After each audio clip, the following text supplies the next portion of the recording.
여러분, 부활절이 지난 주일이었는데 어떤 사람은 정말 지난 주일이었어? 정말 오래된 것 같은데? 이렇게 생각하시는 분들이 있고 어제 아니었어? 하면서 지내시는 분들이 있을 겁니다. 여러분, 먼 미래처럼 먼 과거처럼 생각되는 분들은요, 그냥 단순히 부활주일을 그냥 통과 의례로 지내신 분들이에요. 그냥 한 주간 동안 아무 생각 없이 살다가 오다 보니까 부활절이 옛날에 있었던 것 같아요. 그러나 날마다 주님의 부활을 체험하며 살던 사람은요, 어제 같습니다. 여러분, 주님께서 부활하신 이유가요, 단순히 예배만 드리라고 부활절이 있는 게 아닙니다. 부활할 지금도 살아계시다는 이유는 뭡니까? 날마다 삶 가운데 찾아오시는 부활의 주님을 만나라는 거예요. 그리고 그 주님께서 부어주시는 부활의 능력을 체험하며 하나님께 영광 돌리라, 이 말씀을 한 겁니다. 여러분, 이것을 기억하시고 무엇보다 부활주일 단순히 주일 예배만 지내는 것을 끝내버리지 말고, 이제 한 주간이 지났잖아요. 앞으로도 날마다 찾아오시는 부활의 주님을 날마다 만나서 주님께서 부어주시는 부활의 은혜를 풍성히 누리며 살아가시는 저와 여러분 되시를 축복합니다. 여러분, 우리가 신앙생활을 할 때 보면 주님은 늘 우리가 어떻게 하면 승리할 수 있는지 성경 말씀을 통해서 날마다 힌트를 제공해 주시거든요. 심지어는 답까지 알려주십니다. 자, 그럼에도 불구하고 주님께서 알려주신 대로 살지 못하고 엉뚱한 길로 나아갈 때가 있습니다. 여러분, 이 모습을 주님이 다 보시거든요. 주님이 보시면서 얼마나 답답하실까요? 아니, 힌트를 주는데도, 답을 알려주는데도 불구하고 못 따라듣고 엉뚱한 길로 가느냐라고 하면서 주님이 얼마나 답답하실까요? 여러분, 예수님의 제자들도 마찬가지였어요. 예수님의 제자들, 여러분 몇 년 동안 예수님을 따라다녔습니까? 3년 반 동안이나 예수님과 함께 했잖아요. 심지어 예수님과 동고동락하면서 그때마다 계속해서 들려주시는 하나님의 말씀을 받았습니다. 그 말씀을 들었단 말이죠. 근데 그 말씀 속에 전부 다 힌트가 있었잖아요. 앞으로 어떻게 하면 승리할 수 있는지 그 말씀 안에 전부 답이 있었잖아요. 그리고 예수님께서 어떤 분인지 친히 말씀하지 않았습니까? 그럼에도 불구하고 제자들은 깨닫지 못했던 것이죠. 그래서 예수님이 십자가에 못 박히실 때 그들이 어떻게 했습니까? 다 주님을 버린 거죠. 주님을 떠나버렸습니다. 예수님을 잘 몰랐기 때문에 그런 겁니다. 여러분, 오늘날 우리도 신앙생활 때 마찬가지입니다. 예수님께서 말씀을 통해서 예수님이 어떤 분인지 알려주심에도 불구하고 예수님이 어떤 분인지 정확하게 알지 못한 채 살아가게 되면 믿음 생활을 제대로 할 수가 없게 된다는 겁니다. 우리가 예수님의 참 모습을 알고 신앙생활 하느냐, 아니면 예수님이 어떤 분인지 그냥 모른 채 단순한 신앙생활을 하느냐, 여기에 따라서요, 신앙의 질이 완전히 달라진다는 것을 우리는 알아야 됩니다. 여러분, 제자들이 예수님의 참모습을 언제 발견하게 됩니까? 예수님이 부활하신 이후죠. 오늘 본문이 바로 그 말씀이에요. 그 전에는 예수님을 알아도 대충 알았습니다. 물론 예수님이 기적을 행하실 때는 정말 다들 감탄하면서 하나님의 아들로 고백하는 것처럼 보이긴 했습니다. 그러나 상황이 달라지니까 그들의 믿음이 사정없이 흔들리는 걸 보면서 그들의 고백이 진실된 고백이 아니었게 되죠. 여러분, 이것은요, 아직 예수님의 참모습을 발견하지 못했다라는 증거였습니다. 그런데 예수님이 부활하신 이후에 그들은 정말 이제는 의심 없이 예수님이 하나님의 본체시구나 라는 것을 이제 알게 되었습니다. 인정하게 되었습니다. 물론 이전에도 예수님을 따라다니겠습니다. 하지만 참 믿음은, 주님을 향한 참 믿음은 이때부터 시작되었다라는 겁니다. 여러분, 성경을 보면요, 부활하신 예수님을 만나기 전에, 그리고 그들의 삶과 주님이 부활하시기 이전에 그들의 삶과 부활하신 주님을 만난 이후에 이 제자들의 삶은 완전히 달라지고 있음을 보게 됩니다. 여러분, 우리의 삶을 보시기 바랍니다. 우리가 교회를 다니긴 합니다. 예수님을 믿는다고 우리가 생각하긴 합니다. 그런데 정말 부활하신 예수님의 참모습을 발견하지 못하면 어떻게 될까요? 예수님에 대한 확신이 없어서 결국은 신앙생활 하는데 무기력하게 신앙생활 할 때가 있다는 것이죠. 그리고 감격도 없이 그냥 주일 돌아왔으니까, 내가 직분 받았으니까 그래도 주일을 지켜야 되지 않겠나라고 하면서 주일날 아무 생각 없이 앉아 있다가 그냥 피곤한 몸을 이끌고 또 주일이 지났구나라고 하면서 교회 문 밖을 나갈 때가 많지 않습니까? 만일 그렇다면 이 시간에 찾아오신 부활의 주님을 다 만날 수 있기를 축복합니다. 왜냐? 그때 비로소 부활의 주님의 능력이 우리 심령 가운데 임함으로 말미암아 우리 신앙이 비로소 달라지게 되기 때문입니다. 그때 질적으로 우리 믿음이 성숙해지게 되고 살아 숨쉬는 믿음 생활을 하게 되어지기 때문이라는 것이죠. 여러분, 오늘 본문 말씀 보시기 바랍니다. 오늘 본문은요, 예수님께서 부활하신 이후에 제자들에게 특별히 도마에게 나타나신 사건이 기록되어 있습니다.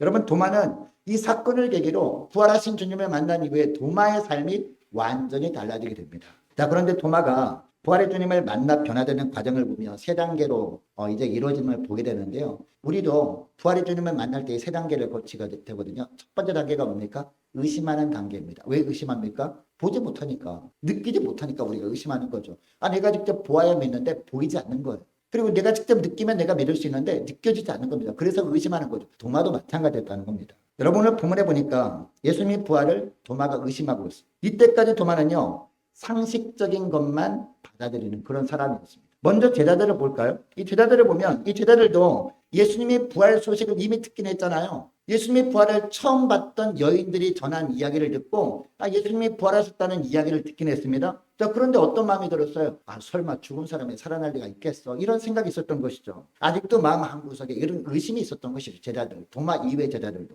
자, 그래서 그들은 불안한 가운데 모여 있었죠. 자, 그런데 그들 가운데 예수님이 나타난 겁니다. 19절 말씀 보시기 바랍니다. 자, 19절 말씀 보니까 이날 곧 언제? 안식 후 첫날 저녁 때에 라고 하고 있습니다. 안식일 이후 첫날 저녁 때니까 오늘날로 말하면 무슨 요일이에요? 주일인 거죠. 주일날 저녁 때에 제자들이 유대인들을 두려워하여 모인 곳의 문을 다 닫고 나서 유대인들이 자기들 발견하면 어떡하지라고 하면서 두려운 마음에 문을 닫고 그 집 앞 안에 있었다는 것이죠. 자, 그 다음에 문들을 닫았더니 예수께서 오사 가운데 서서 이르시되 너에게 평강이 있을지어다 라고 말씀하고 있습니다.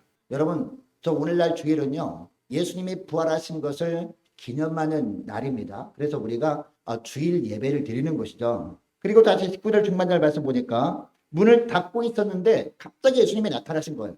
여러분, 제자들이 깜짝 놀라지 않았겠습니까? 여러분, 부활하신 주님은요, 부활체십니다. 우리처럼 육신에 갇혀있는 그런 존재가 아니었단 말이에요. 죽음에서 살아나심으로 말미암아 부활체로 변한 분은요, 이제 완전히 시공간을 초월한 그런 존재가 된 거죠. 그래서 문을 닫았는데도 불구하고 부활하신 주님이 나타나신 거죠. 자, 그래서 이들은 두렵기도 했을 겁니다. 분명히 문을 닫고 있었는데 예수님께서 나타나셨으니까. 그런데 예수님이 무엇을 보여주십니까? 못 박힌 손을 보여주시죠. 그리고 허리에 창으로 찔린 자국을 보여주시죠. 이걸 보고서 이 제자들은 비로소 믿게 되었습니다. 주님이 부활하셨구나라는 것을 비로소 믿고 의심을 걷고 그 부활하신 주님을 믿고 기뻐했다라고 하고 있는데요. 자, 그런데 24절 말씀 보세요. 24절 보니까 12제자 중에 하나인 디두모라 하는 도마는 예수께서 오셨을 때 함께 있지 아니하였더라라고 하고 있습니다. 그때 처음 부활의 주님께서 제자들을 찾아오셨을 때 이 도마는요, 출타를 하고 있었던 거예요. 무슨 일 때문에 거기 없었는지는 나오지 않지만 거기에 없었던 겁니다. 그러니까 부활의 주님을 이 도마는 만나지 못했던 것이죠. 그래서 도마가 돌아오게 되니까 제자들이 난리가 나요. 그래서 예수님이 부활하셨다는 소식을 우리가 듣긴 했잖느냐. 근데 정말이래 그게. 예수님이 진짜 부활하셨어. 그 부활하신 주님이 우리에게도 오셨어. 우리가 그 손에 못자국을 직접 봤어. 그리고 허리에 창으로 찔린 자국도 우리도 직접 봤어. 그분이 맞아. 이런 이야기를 한 거죠. 예수님께서 부활하셨고 조금 전에 다녀가셨다는 겁니다. 여러분, 이 말을 듣고 이 도마가 어떻게 합니까? 25절 하반절이죠. 25절 하반절 말씀 보시기 바랍니다. 내가 그의 손에 못자국을 보며 내 손가락을 그 못자국에 넣으며 내 손을 그 옆구리에 넣어보지 않고는 믿지 아니하겠노라고 합니다. 내가 직접 보지 않으면 믿지 않겠다라는 겁니다. 내가 직접 느껴보지 않으면 믿지 않겠다, 이런 이야기를 하고 있는 겁니다. 자, 얼른 보면 이 도마가 굉장히 상식적인 사람이구나 라고 생각할 법도 합니다. 자, 그러나 영적으로는요, 굉장히 어리석은 사람이었습니다. 왜 그렇습니까? 눈으로만 보고 예수님이 부활하심을 믿고자 했기 때문입니다. 여러분, 사람의 눈이 얼마나 한계가 있는 존재입니까? 우리가 눈으로 보지 못하는 것들이 이 세상에 너무나 많잖아요. 너무나 큰 것은요, 우리 눈에 보지 못합니다. 여러분, 지구, 여러분 눈에 보입니까? 눈에 보여요? 너무 크기 때문에 안 보이잖아요, 우리 지구는. 그리고 너무 작은 것도 우리는 보지 못합니다. 여러분, 바이러스 눈에 보여요? 우리 예전에 코로나 시대를 지났습니다만 코로나 바이러스 눈에 보입니까? 눈에 보이면 피해가죠. 눈에 보이지 않기 때문에 우리가 마스크를 끼고 지난 거 아니겠습니까? 그죠? 지금도 독감 바이러스 눈에 안 보이잖아요. 그잖아요. 그러나 실제로 존재하잖아요. 그래서 독감 바이러스 눈에 안 보이지만 실제로 존재하기 때문에 우리가 감기도 걸리고 하는 거거든요. 그래서 눈에 보이지 않는 것들, 아주 작은 것들은요, 이것을 보기 위해서 뭐가 있어요? 현미경이 있는 것이죠. 그리고 우리가 보지 않았지만 믿는 것들이 있습니다. 세계적인 관광지들 있잖아요. 미국에 가보면 뭐가 있습니까? 그랜드 캐년 있는 거 아시죠? 그리고 나이아가라 폭포 있는 것도 아시죠? 그리고 이과수 폭포 남미에 가면 있는 것도 아시죠? 그리고 중국에 가보면요. 중국에 가보면 이게 많은 관광들이 있잖아요. 호주에는 오페라 하우스도 있고, 그리고 중국에 있는 장가게 이런데 정말 절경이다라는 걸 우리가 다 알고 있잖아요. 물론 갔다 오신 분도 있지만 가보지 못한 분도 다 알고 있습니다. 왜? 가서 보고 직접 느껴본 사람이 하는 이야기를 듣고 우리가 있구나 라는 것을 우리가 알게 되는 것이죠. 아니면 그곳에 갔다 온 사람들이 책에 기록한 내용을 보면서 이런 곳이 있구나 라는 것을 우리가 알게 되는 것이죠. 다녀온 사람들이 이런 관광지에 대해서 이런저런 이야기를 한데도 난 직접 가서 보지 않으면 내가 믿지 않겠어 라고 하는 사람은 없죠. 여러분, 예수님이 부활하셨다는 것도 우리는 어떻게 믿게 되는 거예요? 부활하신 예수님을 우리가 직접 보고 체험했기 때문에 믿는 것이 아니죠. 부활하신 주님께도 우리에게 직접 나타나서 어떤 말씀을 하신 걸 들었기 때문에 우리가 믿는 게 아니란 말이에요. 부활하신 예수님을 만났던 제자들이 기록해 놓으신 성경 기록을 우리가 읽고 예수님이 부활하셨구나 라는 것을 믿게 되는 줄 믿으시기 바랍니다. 여러분, 그래서 로마서 10장 18절 말씀을 보면 어떤 말씀을 합니까? 그러므로 믿음은 들음에서 나며 라고 하잖아요. 믿음은 들음에서 나며 들음은 그리스도의 말씀으로 말미암았느니라 라는 말씀이 나옵니다. 믿음은 뭐로 생긴다고요? 들음에서 난다는 겁니다. 무엇을 들음으로? 하나님의 말씀을 들음으로 생긴다는 겁니다. 어떤 것을 들음으로? 예수님이 부활하셨다라는 사실을 성경에 기록해 놓은 그 말씀을 우리가 들음으로 믿음이 생긴다. 이 말씀을 하는 것이죠. 여러분, 도마는 제자 중 한 명이었습니다. 이 3년 반 동안 예수님과 동고동락하면서 늘 예수님의 말씀을 들어왔던 제자 아닙니까? 그리고 심지어는 제자들에게 예수님이 십자가에 죽으시고 부활하실 것이라는 것을 3번이나 말씀하셨거든요. 그 말씀을 일단 들었다면 그러면 당연히 믿음이 생겨야 될 거 아닙니까? 근데 왜 도마에게 믿음이 안 생겼을까요? 이 말씀을 들었음에도 불구하고 관심이 다른 데 있었기 때문 아닐까요? 여러분, 다른 제자들도 예수님이 말씀하실 때 어디에 관심이 있었습니까? 누가 크냐? 여기에 관심이 있었잖아요. 예수님을 통해서 무엇을 얻을 것인가? 여기에 관심이 있었잖아요. 도마도 마찬가지였지 않았을까? 도마도 주님께서 십자가에 죽으시고 부활하심을 말씀하실 때 3번이나 말씀하실 때도 관심이 다른 데 있었다는 것이죠. 주님의 관심과 전혀 다른 데 관심이 있었기 때문에 말씀을 들어도 믿음이 생기지 않았던 겁니다. 우리가 말씀을 들음으로 믿음이 생기기 위해서 어떻게 해야 돼요? 그 말씀하시는 주님과 같은 곳에 관심을 둘 때 믿음이 생기는 겁니다. 아무쪼록 우리가 예배 시간마다 말씀을 우리가 듣지 않습니까? 그리고 기록된 말씀을 우리가 수시로 읽고 또 그 말씀을 묵상하고 있지 않습니까? 그 말씀을 아무리 읽고 묵상하고 듣는다 할지라도 말씀을 들으면서 믿음이 생기기 위해서 우리가 어떻게 된다고요? 주님께서 관심을 두는 것에 관심을 두어야 된다는 겁니다. 주님과 동일한 관심을 가지고 말씀을 대할 때 그 말씀을 들음으로 믿음이 생기는 줄 믿으시기 바랍니다. 아무쪼록 저와 여러분만큼은 예수님께서 관심을 두는 일에 같이 관심을 두며 사시는 저와 여러분 되시기를 축복합니다. 그래서 예수님이 부활하신 것에 대해서 의심하지 말고 분명한 믿음 가지고 살아가시는 저와 여러분 되시기를 축복합니다. 여러분, 세종대왕을 우리가 직접 보지 못했잖아요. 그러나 역사적인 실존에 대해서는 우리가 의심하지 않죠. 왜 의심하지 않습니까? 전에 듣고 그대로 믿기 때문입니다. 역사책에 기록됐으니까 당연히 그때 세종대왕이 있었구나라는 것을 우리가 알게 되지 않습니까? 우리가 신앙이 바로 이것입니다. 우리의 신앙이. 우리가 예수님의 부활을 보지 못했지만 그분을 보고 체험한 사람들이 남긴 성경 말씀을 통해서 우리는 믿고 그리고 주님을 따를 수 있는 겁니다. 그래서 베드로전서 1장 8절 9절 말씀에 보면 이런 말씀이 나와요. 예수를 너희가 보지 못하였으나 부활하신 주님을 보지 못하였으나 이런 뜻이거든요.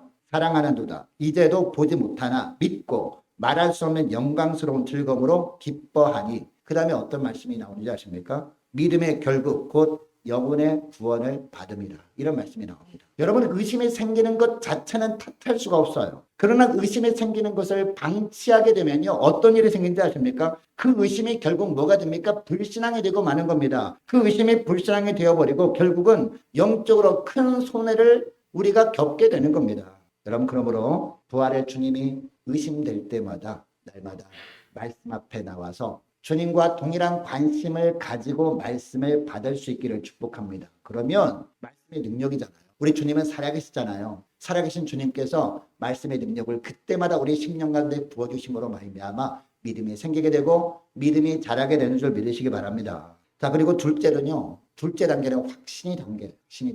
자, 오늘 본문을 다시 보니까 의심하던 도마에게 예수님이 오시죠. 찾아오시죠. 26절 말씀 보니까 여들에 지나라는 말씀이 나오잖아요. 여들을 지나서 주님께서 이 도마를 찾아왔습니다. 여러분 부활하신 예수님이 처음 나타났을 때가 언제였습니까? 안식 후 첫날이었잖아요. 근데 오늘날이 주일이었습니다. 그런데 그 주일부터 해가지고 8일이 지나서 도마를 찾아봤을 때도 또 주일날 찾아왔단 말입니다. 여러분 이 주일날 안식 후 첫날 도마를 찾아오셨던 주님께서 오늘 거룩한 주일 안식일 이후 첫날 아닙니까? 오늘 거룩한 주일도 부활의 주님께서 찾아오셨습니다. 믿으시기 바랍니다. 그래서 우리가 주일 예배를 드린 주일은요, 예수님이 부활을 기념하는 날이고요. 매 주일마다 우리가 우리를 찾아오신 부활의 주님을 말씀을 통해서 우리가 만나는 겁니다. 여러분 도마를 찾아오신 예수님이 도마에게 뭐라고 하신지 26절 27절 말씀을 봅시다. 26절 27절 말씀 자 우리 함께 읽습니다. 시작. 8일을 지나서 제자들이 다시 집안에 있을 때 도마도 함께 있고 문들이 닫혔는데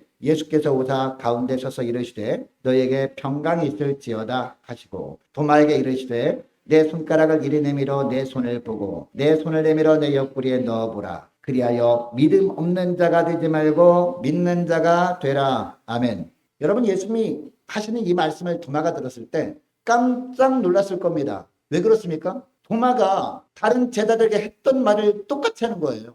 분명 그때 예수님이 보이지 않았거든요. 예수님이 안 계셨거든요 거기에. 근데 주님께서 자기가 제자들에게 했던 말, 주님이 안 계실 때 했던 말을 주님께서 똑같이 하는 겁니다. 누가 알려드린 것도 아니잖아요. 이것을 딱 듣는 순간에 토마가 어떤 생각이 들었습니까? 아, 주님은 보통 분이 아니구나. 주님은 어디에 계시든 지금 내가 눈에 보이지 않는 곳에 계시든 나의 모든 것을 다 보고 계시는구나.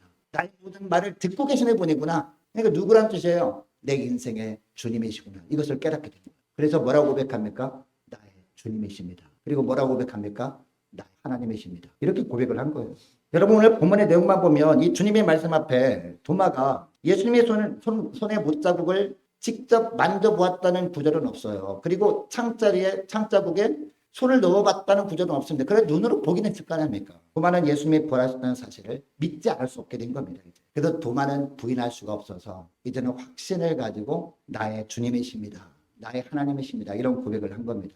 여러분 이것은 위대한 신앙 고백이었습니다. 도마가 이전에는 예수님에 대해서 불완전하게 알아왔지만 이제는 예수님을 온전하게 알게 된 겁니다. 그동안 도마는 예수님을 어떤 분으로 여겼습니까? 단지 그냥 선지자 같은 분으로 여겼을 겁니다. 나에게 좋은 것을 주시는 분으로 여겼을 겁니다. 나에게 바른 길로 인도하시는 분 정도로만 여겼을 거예요. 그러나 이제 예수님이 하나님의 본체시구나. 예수님이 내 인생을 친히 계획하시고 이끌어 가시는 진정한 내 인생의 주님이시구나라는 것을 알게 되었고 고백하게 되었다는 겁니다. 여러분 부활의 주님을 만난 사람들은요. 이런 고백을 다 해야 됩니다. 여러분 부활의 주님을 만나셨습니까? 그렇다면 저와 여러분의 입술에서도 주님은 내 인생의 주님이십니다. 주님은 내 삶을 친히 계획하시고 친히 이끌어 가시는 주님이십니다. 라는 고백이 나올 수 있기를 원합니다. 뿐만 아니라 주님은 하나님의 본체십니다. 예수님은 하나님이십니다. 라는 고백이 저와 여러분의 고백이 될 수 있기를 축복합니다.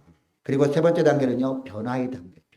첫째는 무슨 단계? 의심. 둘째는 확신. 셋째는 변화의 단계입니다. 이런 고백을 했으면 그런 고백으로 끝나버리면 안 되는 거예요. 그런 고백이 진짜 고백이 되기 위해서 당연히 따라오는 게 뭡니까? 열매가 따라와야 되는 거예요. 열매를 보고 그 나무를 아는 거 아닙니까? 그 열매가 뭡니까? 변화라는 겁니다. 부활의 주님을 만나서 이런 고백을 했다면 우리 10년 가운데 그 예수님의 부활의 능력이 임했다는 거거든요. 예수님의 부활의 능력이 우리에게 임했으면 당연히 어떤 열매가 있을 거 아닙니까? 그 열매가 뭐예요? 변화라는 겁니다. 변화. 이 도마가 이처럼 변화가 되었다니까요. 이 도마는 고백하는 것을 끝내버리지 않았습니다. 진정한 예수님의 제자로서 살아갑니다. 여러분 예수님이 하나님인 사실을 발견한 사람은요. 그의 신앙이 달라지게 되었어요. 그 인생이 변화되게 되어 있다는 겁니다.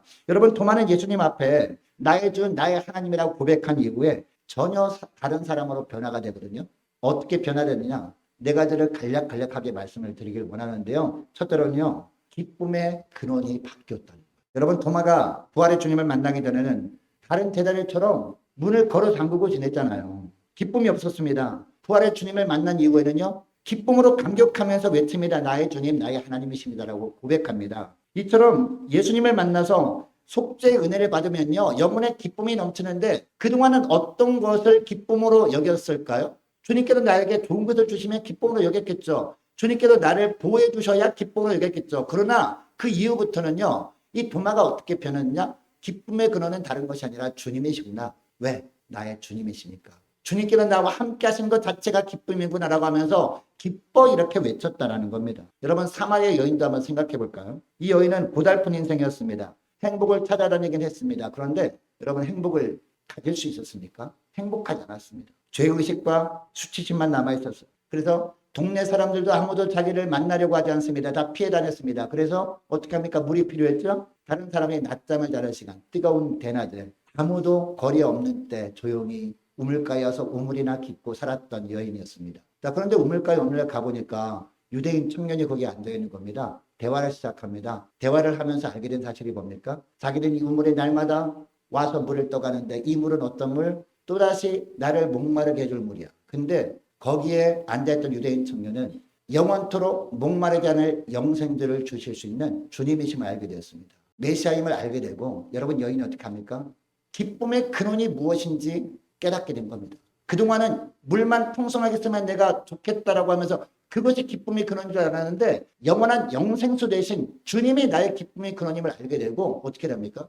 물동이를 버려두고 마을로 들어가서 내가 메시아를 만나노라 선포하죠. 아무도 나를 만나려고 하지 않았던 사람들에게 내가 메시아를 만났다라고 선포하잖아요. 여러분이 여인의 환경이나 조건이 달라졌기 때문에 이렇게 한 겁니까? 그렇지 않습니다. 환경은 달라지지 않았습니다. 조건도 달라지지 않았습니다. 걱정거리, 문제가 해결된 것도 아니었습니다. 그러나 예수님을 만나고 나니까 진정 기쁨의 근원은 예수님이구나 이걸 깨닫게 된 거예요. 그래서 나가서 이렇게 외쳤던 겁니다. 여러분 예수님을 만난 사람은 다 이렇게 변화가 되게 되어 있다는 겁니다.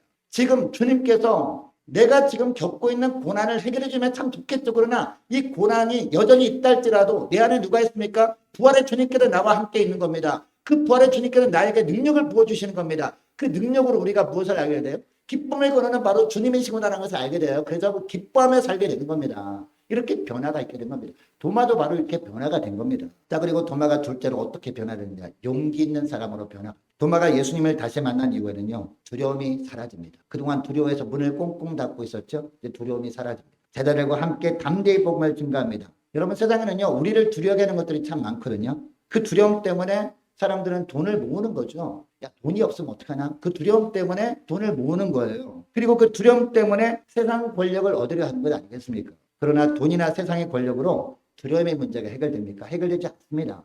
여러분 돈이 많은 사람들 있잖아요. 그리고 세상 권력 가진 사람들 있잖아요. 예수 믿지 않는 사람은 어떻게 하는지 아십니까? 지갑 속에 돈만 있는 것이 아니라 부적이 있어요. 왜 그렇습니까? 두려움 때문에. 아, 그 사람 못 배운 사람이니까 그냥 돈만 밝히다가 그렇게 된 거 아닙니다. 정말 열심히 공부해서 박사학위까지 따고요. 그리고 의사 선생님들 중에서요. 지갑에 부적을 넣고 다니는 사람이 있대요. 지갑뿐만 아니라 옷에 그 어머니가 꼬깃꼬깃해가지고 어떤 주머니 만들어가지고 넣어주는 그런 분도 있대요. 왜 그렇습니까? 두려움 때문에 그런 건 두려움 때문에.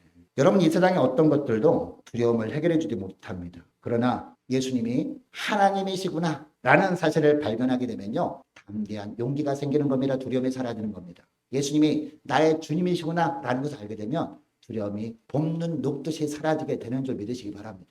이 두려움이 없어지고 용기가 생겼다는 것이죠. 자, 그리고 세 번째는요. 능력의 사람으로 변화가 돼요. 여러분 도마가 이후에 어떻게 살았는지 성경에는 자세히 나와 있진 않아요. 그러나 우리는요. 사도행전에 나오는 제자들의 행적을 보잖아요. 사도들이 너무나 많은 일들을 하잖아요. 도마도 사도였잖아요. 사도 중에 한 명이었잖아요. 그죠? 그러니까 사도행전에 나오는 이 사도들이 어떤 일을 했다라는 그 안에 누구도 있어요? 도마도 있다는 거죠. 도마도. 이 사도들 중에 도마도 포함되어 있다는 겁니다. 사도행전 3장에 보면 베드로와 요한 이야기가 나오죠. 베드로와 요한이 안진뱅이를 일으키잖아요. 무엇으로? 예수 이름으로. 내게는 금과 은이 없지만 내게 있는 것, 곧 나사렛 예수 그리스도의 이름으로 걸으라. 하면서 안진뱅이를 일으키잖아요. 그죠? 고쳐주잖아요. 이 베드로와 요한만 한 것이 아니라 이처럼 다른 사도들도 예수의 이름으로 행했단 말입니다. 이처럼 능력의 사람으로 변화가 되더라는 겁니다. 이렇게 함으로 말미암아 예수님은 살아계신 하나님을 증거한 거죠. 여러분 부활하신 예수님에 대한 확신이 없는 사람은요. 아무리 예수 이름을 불러도요. 능력이 나타날까요? 능력이 나타나지 않아요. 그러나 우리 예수님께서 부활하신 주님이시고 예수님이 하나님이시고 예수님이 나의 주님이시라는 확신이 있는 사람은요. 예수님의 능력을 가지고 놀라운 일을 행합니다. 우리 삶도 변화시키고 성격도 변화시키고 세상에서도 주님이 주님 되심을 드러내는 일을 할 수 있다는 것이죠. 여러분 사도행전 19장에 보면 바울이 예수님의 이름으로 능력을 행하잖아요.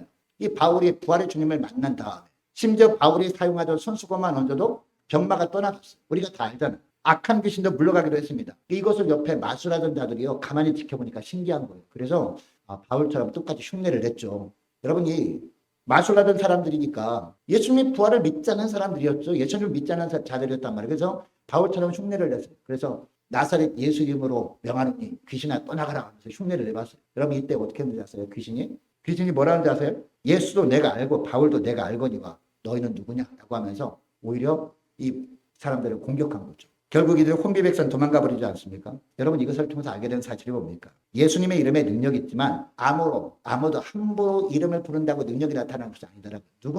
누구만 부활의 주님을 확신하는 사람만, 그 부활의 주님께서 내 인생의 주님이심을 도마처럼 확신하는 사람만, 그 주님께서 하나님이십니다 라는 것을 확신하며 고백하는 사람에게만 이런 능력이 나타난다는 거예요. 왜? 주님은 우리의 주님이시기 때문에. 주님의 종들이 우리의 주인 되신 예수님의 이름으로 우리가 선포할 때 놀라운 능력을 나타나도록 역사해 주신다는 것이죠. 여러분 부활하여 살아계신 예수님을 만날 수 있기를 축복합니다. 그리고 확신할 수 있기를 축복합니다. 그래서 삶 가운데 이런 놀라운 부활의 능력을 행하며 살아가시는 저와 여러분 되시기를 축복합니다. 그리고 또 하나 마지막입니다. 목적 있는 사람으로 변화되더라는 겁니다. 여러분 도마는 예수님을 다시 발견한 이후에 인생의 목적이 달라졌습니다. 그 이전에는 어떤 삶을 살았어요? 부활한 주님을 만나기 전에는요. 다른 제자들과 마찬가지로 세상에 속한 것에 관심이 가득했어요. 3년을 예수님을 따라다녔습니다. 그런데 늘 마음속에는 다른 제자들과 비슷했다라는 것이죠. 예수님을 따라다니면서 먹고 사는 문제는 어떻게 해결해 볼까라고 생각했을 거란 말입니다. 그리고 예수님이 혹시 왕이라도 되면 출세할 수 있으려나? 라는 궁리를 하며 살았다는 것이죠. 그러나 이제는 달라졌습니다. 오직 무엇을 위해 삽니까? 복음을 위해서 삽니다. 여러분 성경에 나와 있지 않지만요. 어떤 그 성경의 역사들을 보면 도마가 나중에는 인도로 갔다 그러죠. 인도 남부에서 이 도마가 7교회를 세웠대요. 그럼 인도는 이방인 지역 아닙니까? 그리고 얼마나 정말 기독교에 배척되는 그런 곳입니까? 그곳에서 교회 7개 정도 세우다가요. 복음을 증가하다가 결국에는 도마가 붙잡혀요. 그래서 예수님이 창으로 허리에 찔림 받잖아요.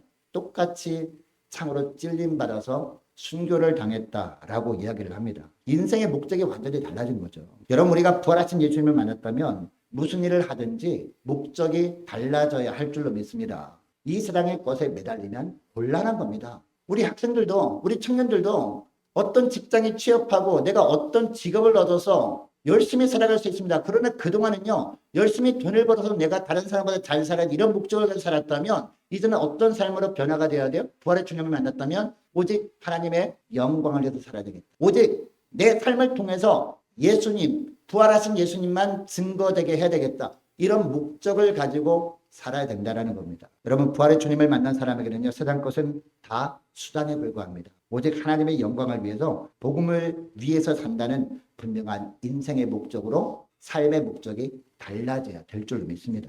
이제 말씀을 맺길 원합니다. 자, 아무쪼록 오늘 부활의 주님께서 부활하신 지 일주일이 지난 날입니다. 자, 오늘부터 다시 한번 날마다 부활의 주님께서 찾아오실 때마다 마음의 문을 열고 부활의 주님을 만날 수 있기를 축복합니다. 이제 의심을 걷어버리고 온전히 부활의 주님을 확신하기 위해서 말씀을 대할 때마다 오직 주님과 동일한 관심을 가지고 말씀을 대할 수 있는 저와 여러분 되시기를 축복합니다. 그래서 그 주님에 대한 분명한 확신을 가지고 우리 주님께서 날마다 우리에게 부활의 능력을 부어주심으로 말미암아 주님께서 원하시는 변화된 삶을 살아가면서 하나님께 영광 돌리는 저와 여러분 되시기를 주 이름으로 축복합니다. 기도하겠습니다. 하나님 아버지 감사합니다.